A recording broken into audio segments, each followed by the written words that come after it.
Hello, creative people. This is Catherine with the Motley Art, and I have a 2-page spread that I'm going to do in my 6x6 Traveler's Notebook that I created for January 2022 with the workshop Candid Moments. It is a scrapbooking workshop, and so it comes with papers, die cuts, and stickers, and that is what I'm mostly using for these layouts. So I will put a card up top for the first layout that I did in this book. And there's also more information and links in the description. If you're watching this in January 2022, this is a current workshop. After that, I'm not sure how long it'll be current, but you can check the link to see. So I'm going to start off with working on this left side page, and I'm going to start by just kind of creating a little bit of a background. Using some of the different die cuts that they have in this collection. I like that this collection has a lot of kind of geometric shapes to it, just kind of easy, rectangles and circles and squares, but then also has some nature elements to it. So it has these leaves, which are some of the die cuts as well, that I'm just going to cut apart because I want to use them individually instead of one big group, and I'm going to put them around my other shapes. And they also, have some flowers in there, and I just think it creates a lovely combination of having that harder geometric with kind of the softer nature elements. And I love that they used the mink color, which is kind of a taupey color, for these leaves, because it just really, they go into the background so nicely. You see them, but they're not going to pull the attention away from the more focal elements that you want to put on the page. And I really love that.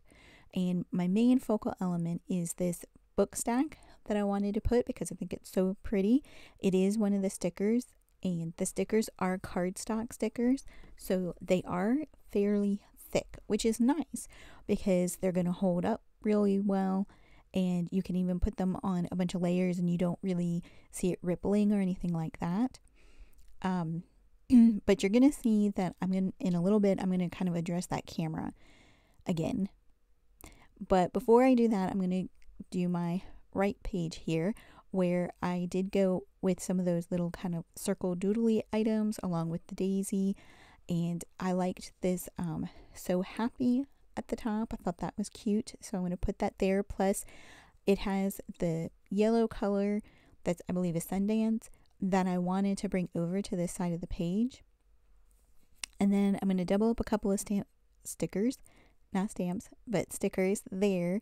I wasn't crazy with what the blue sticker said. I really wanted that "what's your story," but I wanted some background to that, so I just layered them one on top of each other. So if you have stickers in a collection that you aren't crazy with the sentiment that's on there, just see if you can find a way to put something over top of it, and that way you can still get use out of it. So then I cut one leaf apart because I decided I really didn't need it to be so big, and I added it down here to that doodle, you could kind of call it a flower, like a little doodly flower thing down there at the bottom. I just think that also helped to really cement all of those elements on the right hand side, and it connects the left hand side. Now I'm putting this sticker onto cardstock because I decided I did want it to be up a little bit more. I wanted some dimension to it, but I didn't want to use foam because I'm trying not to use foam in this book because I know foam will really cause it to start gaping open. And I know some people aren't bothered by that, but I really don't like it. So I'm trying to see if I can create some pages in this book, if I can fill up this book with pages that are still fairly flat so that it doesn't gape too much. A little bit is okay. I don't mind a little bit, but I hate when it's like really wide. So I'm not really planning on using a whole lot of foam in this particular book, which is interesting because I've gotten used to using it. But I did use a couple pieces of cardstock here, and it just gave me enough lift on that camera so that it didn't look weird, and it kind of draws your attention a little bit. But not so much that it's going to make the book hard to close. So now I'm adding a few rhinestones, and I tried to add 3. I tried to add multiple ones, but I didn't like the look of it. So I'm going to bring out a few hearts that I had cut out of the sapphire paper, which is similar to what that original blue rectangle is on. So I think that helped bring that color around to all the layouts really nicely. And then I had a couple of gold sequins that I decided to add as well.